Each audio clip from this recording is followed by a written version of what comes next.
Praise the lord. August 9వ తేదీ 2025. ఈరోజు దేవుని వాగ్దానము. యెహోవాను ప్రేమించువారలారా, చెడుతనమును అసహించుకొనుడి. తన భక్తుల ప్రాణము ఆయన కాపాడుచున్నాడు. భక్తిహీనుల చేతిలో నుండి ఆయన వారిని విడిపించును. కీర్తనల గ్రంథము 97వ అధ్యాయము 10వ వచనం. మన దేవుడు న్యాయము తప్పిపోకుండా కాపాడుతారు. తన భక్తుల ప్రాణమును ఆయన తొట్టిల్లనియ్యడు. కీడును దుర్మార్గతను విడిచి మేలును ప్రేమించువారిగా ఉండాలి.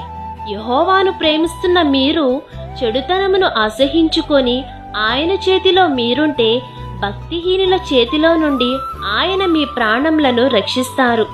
ప్రభువు మీకు తోడుగా ఉంటారు. కాబట్టి ఈ వాగ్దానం మీ జీవితంలో నెరవేరాలని కోరుకుంటూ, దేవుని సువార్త పరిచర్యలో మీ సహోదరి. ఆమేన్. God bless you.